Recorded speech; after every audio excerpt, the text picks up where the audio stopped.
fala-se tanto de inteligência emocional e, afinal, ela vem de onde, não é? Como é que nós a construímos enquanto vamos crescendo e ela só acontece depois quando já somos mais crescidos ou, sem dúvida, ela possa vir dos primórdios do nosso desenvolvimento, quando somos ainda crianças.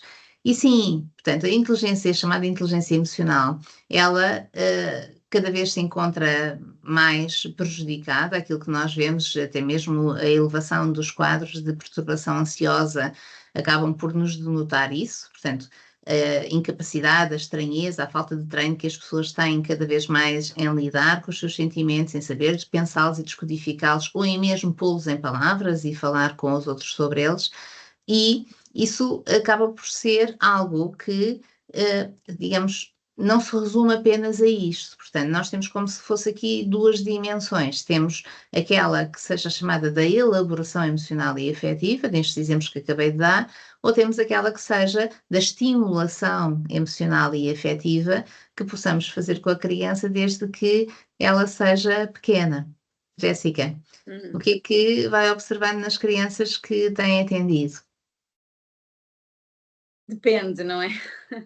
Mas pronto, ou seja, partindo do princípio que esta inteligência emocional está relacionada, de uma forma muito breve, está relacionada com a capacidade de eu distinguir emoções em mim e nos outros e dar respostas conforme isso, portanto, envolveria a minha capacidade de entender os meus estados fisiológicos, perceber o que é que estou a sentir, porque é que estou a sentir, a um ponto que também já consigo ler mais ou menos uns dos outros e, portanto, vai-me ajudar nas minhas relações interpessoais. Nesta transição, o que eu vou sentindo, que é até chegar lá, há uma grande dificuldade naquilo que é reconhecer o estado emocional do próprio e reconhecer que as reações fisiológicas, geralmente, correspondem a esse estado emocional. Só que depois é difícil ir ali para o processador e eu perceber que, ok, eu estou assim porque isto. E geralmente as pessoas agora vamos usando muito o termo ansiedade, não é? Isto depois também está relacionado com toda aquela que é a evolução da linguagem ao longo do tempo.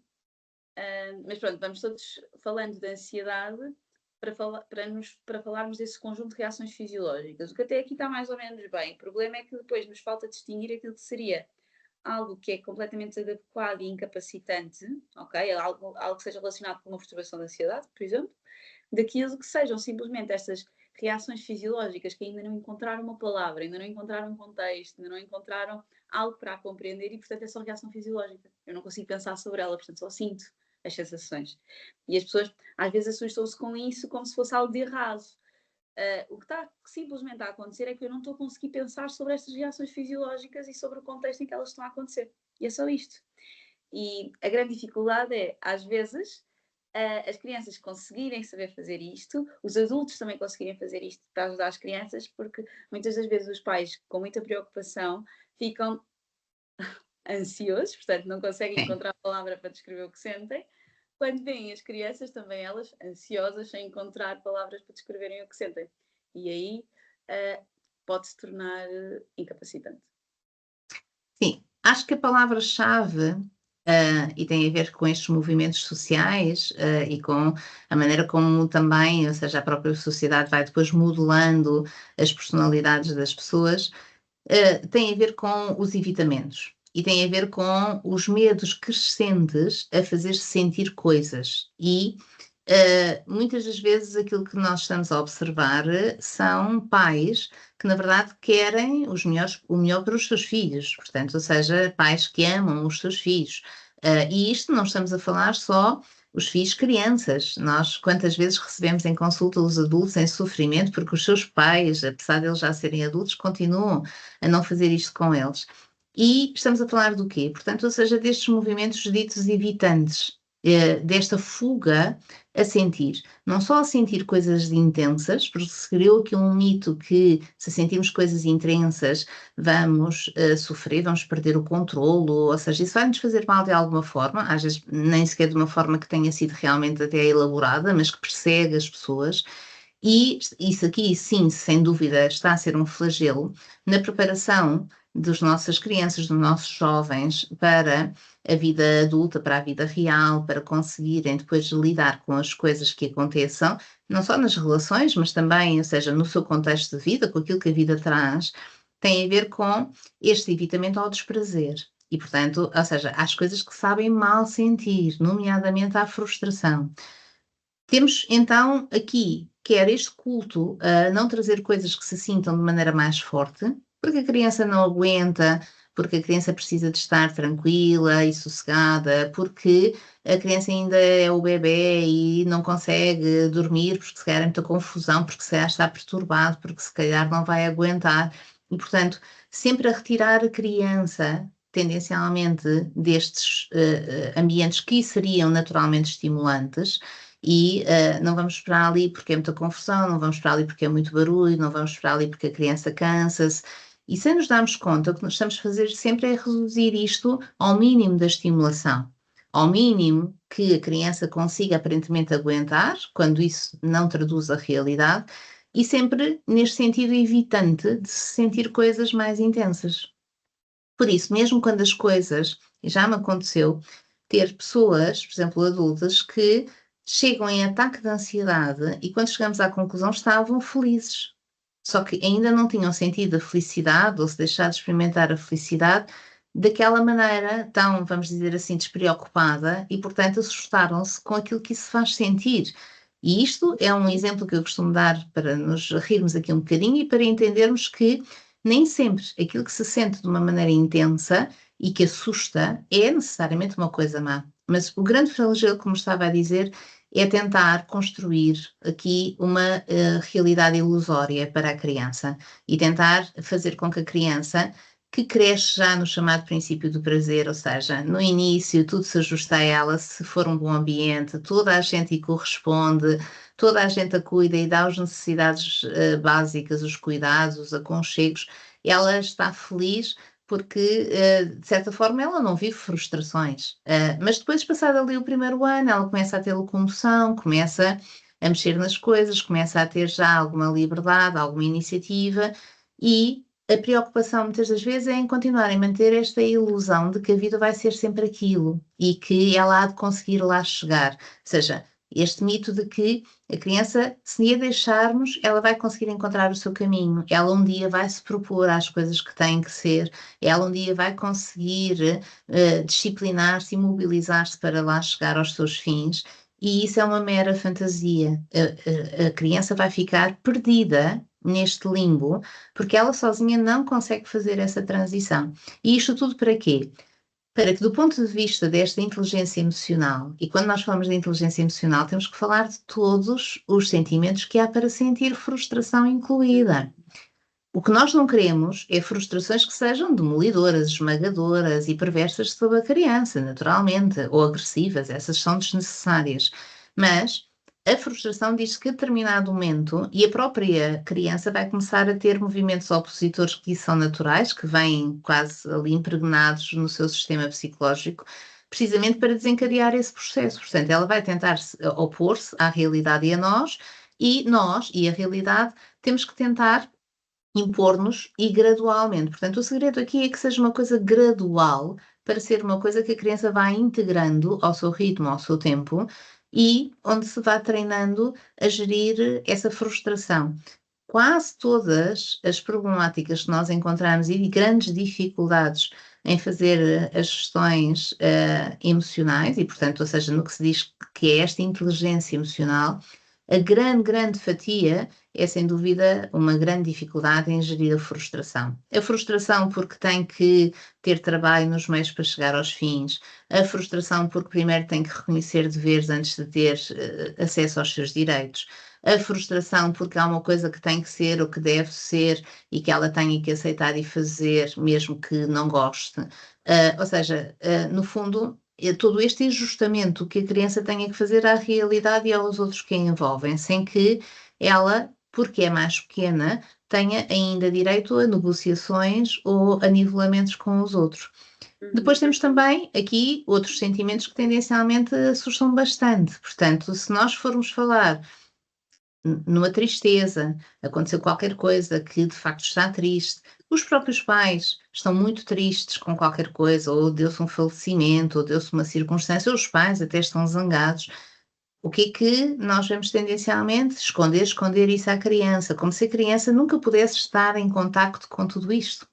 Uhum. E a criança precisa de estar em contacto e precisa de perceber que, se calhar, às vezes estamos muito zangados e a seguir já está tudo bem, que também estamos muito tristes, mas continuamos a estar felizes e se calhar até vamos sair e rimos e brincamos com ela, mas ao mesmo tempo também estamos muito tristes e isso vai fazer aqui alguma diferença.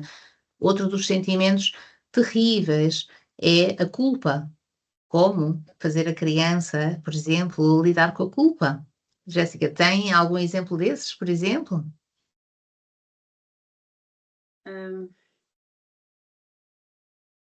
ou seja, vão aparecendo várias emoções, não é? Porque era o que a Paula estava a dizer. Às vezes, uma das dificuldades é perceber que não é só uma, são várias ao mesmo tempo que eu me possa sentir Pois, triste, mas isso não significa que eu não possa depois estar numa conversa a rir-me. E isso transmitir alguma culpa, porque oh, se eu estou triste, não posso estar a sentir felicidade. Eu diria que agora, a nível das crianças, não estou a lembrar assim de repente, mas ao nível dos uhum, adultos isto acontece muito. Ou seja, ah, se por um lado há esta perspectiva clivada, lá está, de tudo ou de nada, ou eu sinto isto ou sinto aquilo, e isso ainda aumenta os sentimentos de culpa, parece que há. Eu costumo brincar com os meus pacientes a dizer duas coisas. Primeiro, costumo dizer que a saúde mental não é só sentir coisas boas. Saúde mental é conseguir sentir todo o espectro de emoções e que isso elas às mesmo. vezes não me incapacitem. Portanto, a saúde mental é não só a esperar para fazer quando eu me sinto feliz. A saúde mental é, mesmo que eu não esteja nos meus melhores, eu conseguir fazer. Não é? E muitas das vezes, eu diria que uma das emoções mais difíceis de gerir na consulta é a raiva e é a culpa. Ou seja, a raiva, porque é aqui que eu costumo brincar com os meus pacientes, parece que a raiva foi sofrendo bullying ao longo do tempo. Ninguém pode admitir que sente Uhum, raiva. Não se pode sim, sentir raiva, porque se sem somos dúvida. raiva, sentimos raiva parece que somos maus e não tem nada a ver com isso. A raiva é uma emoção tão importante como todas as outras, não é? Como é que eu E conseguiria está tão associada à frustração, não é? Uhum. Exatamente. Como é que eu conseguiria colocar limites? Como é que eu conseguiria negociar? Como é que eu conseguiria ou me proteger e defender se eu não sentisse raiva, não é? Agora, se logo no desenvolvimento infantil, por qualquer motivo, há um conjunto de mensagens indiretas de que a raiva é perigosa, portanto, os pais sentem zanga, não querem sentir zanga ao pé dos meninos, ou os meninos sentem zanga, não, tu não estás zangado, isso já passa, isso é só tristeza, tu estás triste, tu não estás zangado. Isto vai criando indiretamente a sensação de lá está, que a raiva não pode existir, porque se a raiva existir, ela é destruidora, ela é má. Então isto faz com que as pessoas, e isto é que vai muitas das vezes gerar a culpa, que é a pessoa começa a sentir medo, ou a criança, deitar a raiva para fora, porque cada vez que deita para fora, ela é vista como destruidora e muito, muito, muito má, então muitas das vezes começa a virar a raiva para dentro. Portanto, seja virando a raiva para dentro, não gostando de si, ou destruindo-se naquilo que não consegue destruir cá fora, não é? Ou seja, na culpa, não é? Sim, e é muito importante fazer aqui essa distinção. Não estamos a falar de mandar a raiva cá para fora num sentido insolente. Portanto, ou seja, num sentido que seja desrespeitador para com os outros. Não. Ou seja, é aprender a falar também quando está zangado, que é uma coisa que tanta dificuldade nós vemos em ser feita hoje em dia. Sim, e eu por acaso agora lembrei-me de um caso. Ahm, Lembrei-me de um caso pelo seguinte, ou seja, naturalmente a criança, como é mais profissional, ou seja, a criança não tem tantos filtros, porque ela ainda se está a aprender. Portanto, será expectável que uma criança não seja super bem comportada ao início. Ela está mesmo a aprender. E isso faz parte do desenvolvimento dela. Não se deve permitir que ela desrespeite, não deve se permitir que ela destrua. Mas é neste teste que ela vai aprendendo, não é? Portanto, não devemos ver estes comportamentos como não naturais, ou seja, a criança sentir raiva é natural, não é? Porque o que ela está a desenvolver é bom até, não é? Então eu lembrei-me de um caso que é um menino que tem vários problemas escolares e agora recentemente no consultório eu tenho aqui a vindo a perceber de uma coisa que é a criança chega ao gabinete e ela experiencia todo tipo de emoções. Então, inclusive, ela às vezes está muito zangada, só que ela leva muitas consequências porque ela ainda não sabe gerir esta zanga e, portanto, a zanga sim é destruidora. Parte coisas, bate em pessoas, diz palavrões e isto é inaceitável, sem dúvida. E o que Uhum. acontece? Ele chega à sessão, ele consegue expressar a raiva deles, mas há esta tradução, ou seja, que nós trabalhamos é falar sobre a raiva, sem julgamentos, sem ver a raiva como uma coisa má, não é? Então é curioso, porque agora o que está a acontecer é que o pai desta criança chega ao gabinete e quando chega ao gabinete, a criança estava completamente calma. Ela começa a gritar dentro do gabinete, a dizer não, a tentar expressar uma raiva e a dizer que quer ficar no gabinete. Mas vamos reparar, o pai que está cá fora deve achar que eu estou aqui a maltratar a criança porque ela está aos berros. E o que é que, ou seja, à luz também destas interpretações, o que é que nós vamos ver? É que, na verdade, esta criança tem uma grande vontade de poder sentir-se zangada ao pé do pai.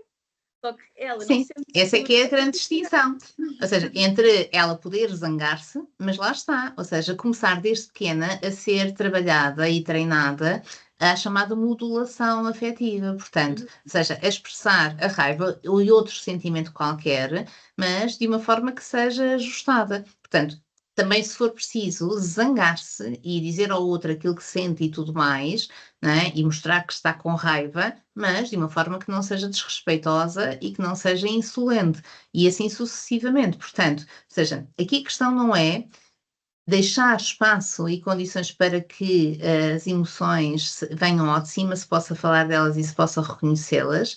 A ideia não é fugir delas e tentar amenizá-las, reduzi-las, não deixá-las ter intensidade, ou até não deixá-las sequer ser colocadas em palavras ou reconhecidas. Mas, ou seja, isto ter que ser um processo sem dúvida gradual e onde a criança aprende uma modulação, aprende regras, no fundo, que acompanham esta expressão. E isto faz com que se aprenda a tal modulação. Portanto, a criança vai cada vez mais reconhecendo aquilo que sente, vai conseguindo cada vez mais expressar isso aos outros e vai cada vez mais fazendo de uma forma que seja adequada e que permita mais à frente, ou até mesmo já entre crianças, um diálogo, uma gestão realmente dos conflitos. Reparem quantos casais mais à frente não têm toda esta dificuldade, não é? Ou às vezes até nas empresas chamam-nos para resolver as coisas porque temos ali uma equipa, por exemplo, que está em conflito.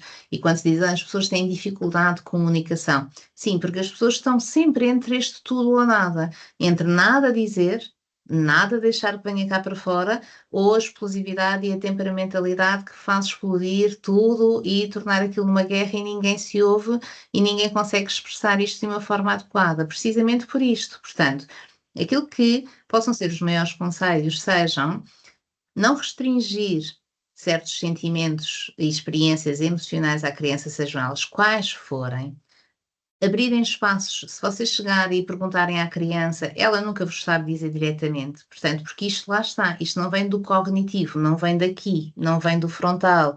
Se vocês perguntam, a criança não tem nada para dizer. Se vocês criam condições de parar o ritmo, de conversar, de ir puxando conversa sobre as coisas, sobre os meninos, sobre o que é que aconteceu, sobre o que quer que seja, ela começa a fazer a ligação aqui e começa a dizer: "Ai, é verdade.